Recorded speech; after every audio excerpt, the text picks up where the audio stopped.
Howdy folks, I'm the Quick Queen of Hearts, qualitatively quarreling with quick-witted quails. I'm Amber. And here are more quick-witted quails for us to quarrel with.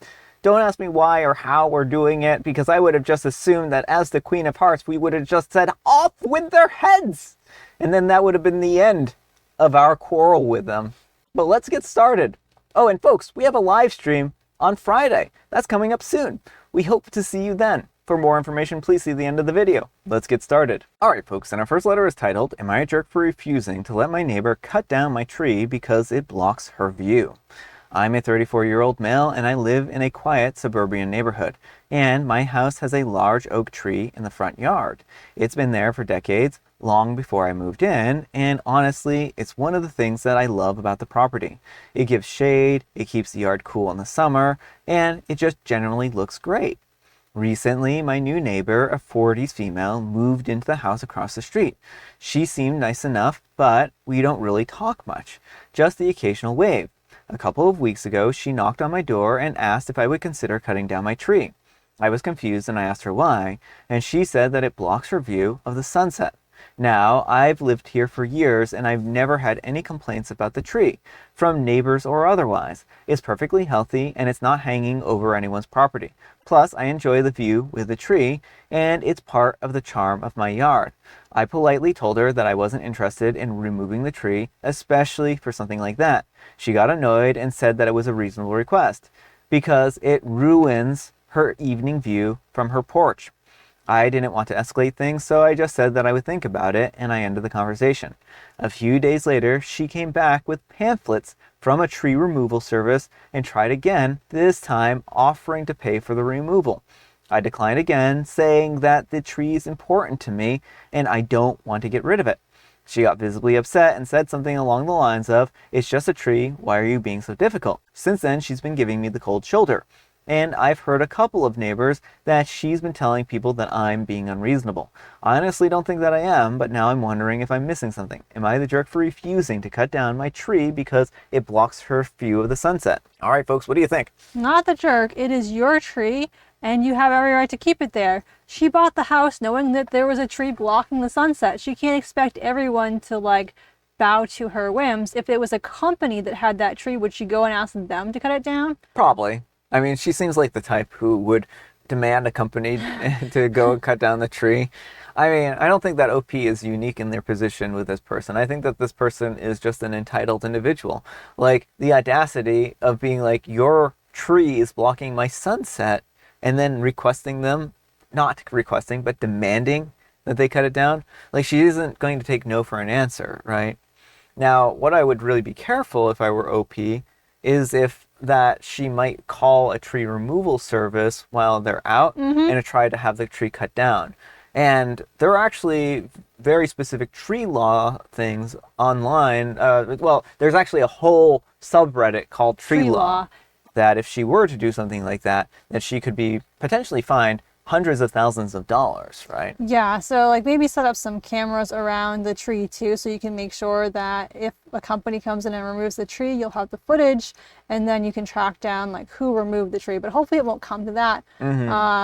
You might even let her know that you are recording, and if she tries cutting it down, that you will take legal action. Yeah, make sure there is a prominently installed camera pointed directly at the tree that she can't miss. I mean, I guess don't tell her about the cameras, because then she might destroy them. Well, I mean, but then if she were approaching the cameras... I mean, that's true. Then you'd see who broke the cameras, yeah, potentially, unless she did it in the dark of night or something. I mean, I think at this point in time, if she's going through this much trouble, it'll be pretty obvious about who took down the tree, right? What is she going to do? Go out there in the middle of the night and hack it down herself? I mean, the tree removal companies aren't going to be like, oh, you want us to do this surprise midnight operation? I mean, that's fair. So, I don't know. I mean, I certainly think that I just think that she's an entitled person, and I would be cautious if I were OP and make sure that she knows that that it's being recorded. Now, what do you think about her poisoning the neighborhood against OP? I mean, I think that's not cool. And I mean, honestly, I don't know why anyone would listen to her. I would make sure that she's not making up things and clear the air, that she's asking to cut down this tree that OP really likes and has no reason to cut down. Yeah. But let me know what you folks think. So anyhow, take care and good luck. And throwaway 7894 says, you're the jerk. Having a giant oak tree is a massive nuisance to the whole neighborhood.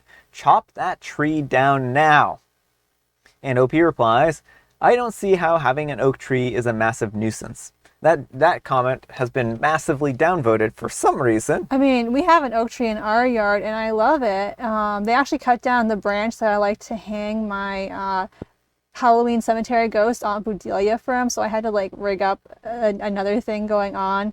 But I would have been very upset if they had cut down the entire tree. Yeah. I mean, I don't think most oak trees are a nuisance. And I mean, certainly like they drop acorns. Yeah. But I don't think acorns are a huge nuisance. I mean, the idea that nature that's not an invasive species is a nuisance is a very like human-centric thing. Like, oh, it gets in the way of my nice, clean, fake grass lawn. Yeah. Like, nature will nature, and it's important that you let nature nature. Yeah. And Hokey Pokey 59 says, write her a letter or have an attorney do it. Send it certified mail, address signature required, and return receipt so you have proof that you sent it and that she received it. In the letter, make it clear that she requested that you cut down the tree on your property, that you declined, that she came back with tree removal pamphlets, and you told her that you would not remove your shade tree and rejected her offer to pay for it. Install cameras that notify you immediately if anyone comes into your front yard. This person will not stop at your no. This has happened in my area. The neighbors poisoned the tree so that they could have a view. Wow, that's some extreme stuff. Mm-hmm. And Lizards 4776 says, in Australia, if a tree is removed to improve someone's view, the council puts a huge billboard in its place explaining why. That's actually kind of funny. Mm-hmm. And Cupcakes or Love says, oh my goodness, wow, that's petty. I love it. Good. Trees should rarely be removed, and certainly not just to improve a view. I mean, imagine if everyone chopped down trees to improve views, right? Well, that's the thing, is like so many places are like that, and one of the things I love about Maine is that we have trees everywhere. Yeah. It's so nice to just be able to walk out and see trees. Yeah, I mean, aren't trees part of the view? Yeah.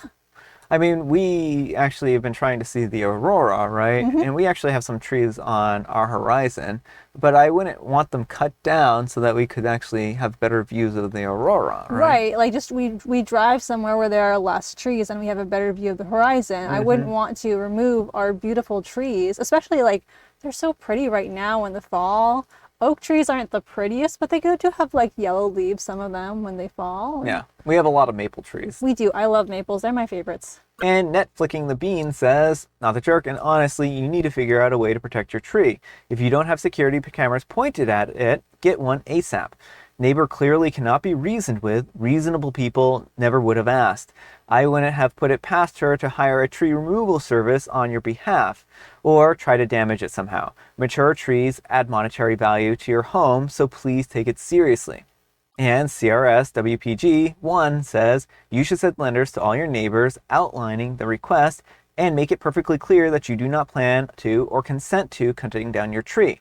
Then you send an email to all of the tree removal companies and tell them that you have a neighbor and do not consent to having your tree cut down and will pursue legal action against any company that does. Wouldn't want to leave for a weekend and come home to no tree. I mean, actually, that's a really good plan there, right? Sending information to all these different tree removal places and having them specifically on a list is a definite way to prevent them from coming and chopping down the tree. Right, companies are not going to want to mess with the wrong side of tree law. Yeah. I mean, I've heard of tree law where there are millions of dollars worth of damages done for removing like old ancient trees. And it's hard to say what the exact damage is because, like, say an oak tree is in a particular area, right? You may not be able to grow another oak tree in that area just because of how the environment has changed over time. So it may actually just be impossible for them to produce another oak tree. And that right there is a real issue when it comes to reforesting areas too, right? Alright folks, and our next letter is titled, Am I a Jerk for Reporting My Professor for Refusing to Accommodate My Disability? I'm a 21-year-old female Canadian university student, majoring in psychology with an 87% average. I have a documented disability that frequently requires hospitalization, which is why I need certain accommodations, like being allowed to submit assignments online and recording lectures if I'm too ill to attend. With these in place, I've been able to keep up my grades. This semester, I'm taking an elective course, as you have to take several to graduate, taught by Dr. X, 70s male. At the beginning of the semester, I submitted the paperwork for my accommodations, as I do for every class. These accommodations aren't anything excessive, just being allowed to submit work online without penalty, and being sent a recording of lectures in case I'm hospitalized or unable to attend in person. Other professors this semester have gone above and beyond, and I couldn't be more happy with them. Dr. X, however, was immediately dismissive and told me that he didn't believe in special treatment, and that I should learn to prioritize attending class like everyone else. I tried to explain that my condition makes it impossible for me to always attend in person, and that these accommodations are necessary for me to succeed. He said that I was using my disability as a crutch, and that life doesn't hand out exceptions. I emailed him afterwards to clarify and ask again that he respects such accommodations. He responded that I should be grateful that he hadn't already penalized me for missing one of his lectures, and that in the real world there are no special privileges. This honestly broke me because I've worked so hard to keep my grades up despite my condition. Things escalated during a major assignment. I had submitted online as per my accommodation because I was hospitalized at the time. Dr. X deducted 20% from my grade, moving an 80 that I had earned to a 60, saying that it was late because I didn't submit it in person. I tried to talk to him about it, but he refused to budge and said that I should have found a way to submit it in person. I reminded him that my accommodations allow for online submissions, and he just brushed it off, saying that I should have figured out another way. After that, I reported him to the university's disability office. They were really supportive and told me that he was absolutely in the wrong. A few days later, yesterday, Dr. X pulled me aside after lecture, which I attended in person, and said that I had made him look bad by going to the administration. He called me entitled and said that I should have just gotten over it and deal with life's unfairness. Now, some of the classmates have heard about it, and a few have said that I've overreacted by reporting him, and that I should have just accepted the situation since it's only one class and one professor. They keep saying that I just need a 50 to pass the class, but I don't think that I should have to accept discrimination just because this class is an elective and because I'm still passing. My accommodations are legally required, and I've worked really hard to maintain my grades in spite of my health issues. Am I the jerk? All right, folks, what do you think? Absolutely not the jerk. There are laws for a reason. And his whole, the real world won't accommodate you. No, there are literally, in the US, it's the American with Disabilities Act. I'm not sure what it is in Canada, but they have something very similar. Employers are legally required to accommodate people, make reasonable accommodations for disabilities. What he is doing is illegal. It is violating, the school policy, but also probably federal policy. And if he didn't want to get in trouble, he shouldn't violate the law. Well, and I think that's exactly it. Is like, if he doesn't want to look bad, then he shouldn't do bad things, right? He literally is discriminating against someone with disabilities, and he's saying that he's trying to blame it on the person who has these disabilities. It's not this person's fault that they have disabilities. And he's right. Life isn't fair.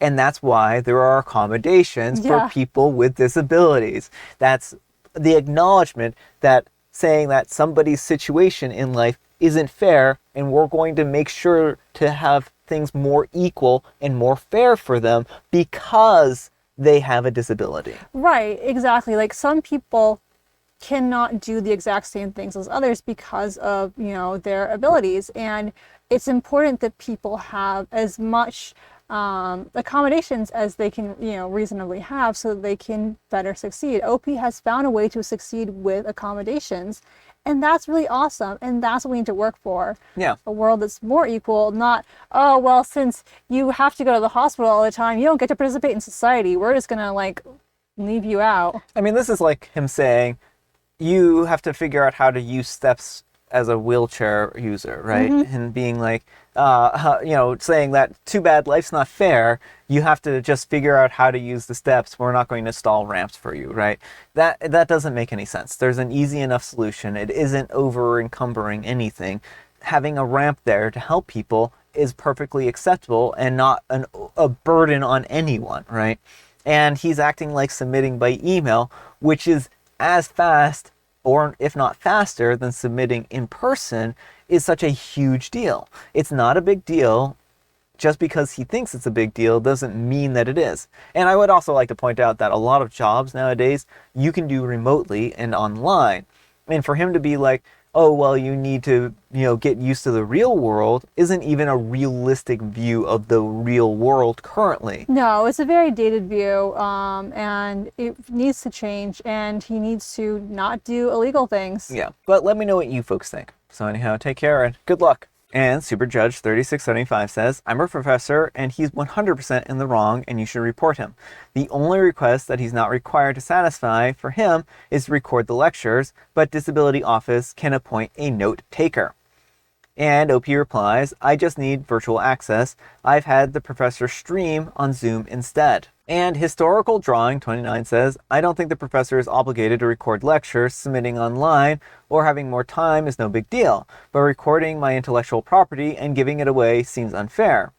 And OP replies, I've done audio only, I've done video, and I've done streamed live on Zoom. I need access to class in a virtual manner. What do you think of that? The intellectual property. Well, that's a very strange take on it, because you can record notes in class, that's the entire point of the class, is to disseminate knowledge. Yeah, this isn't intellectual property. Like the schools, sharing knowledge isn't the same thing as having intellectual property rights, right? Being a teacher is part of the job of the teacher is disseminating knowledge. There is no intellectual property here. It's not like they are all signing NDAs where they can't talk about what's going on in the classroom here. Yeah, I think it's a fundamentally flawed view. When I taught, I would upload my lecture videos for the students to watch, if they could, because I was also teaching during the pandemic, but and give them lecture notes, even though I was making a lesson plan, so that was my hard work. The entire point was so they could learn, you know? All right, folks, it is tea time. Grab your beverages of choice. I've got some tea right here. And Amber, she has a very, very, very funny joke. I've already heard it inside my head due to telepathic communication, and I'm laughing hysterically. Ha ha, ha ha ha.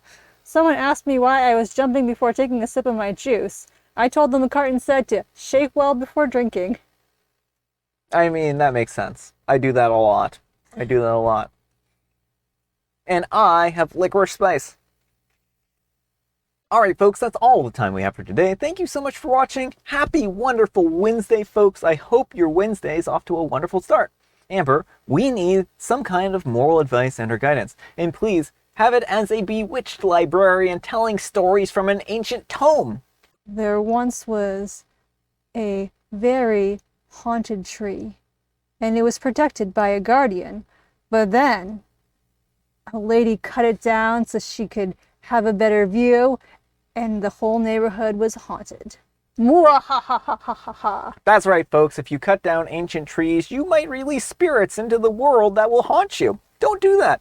Thanks so much for watching, and we'll see you all tomorrow. Bye.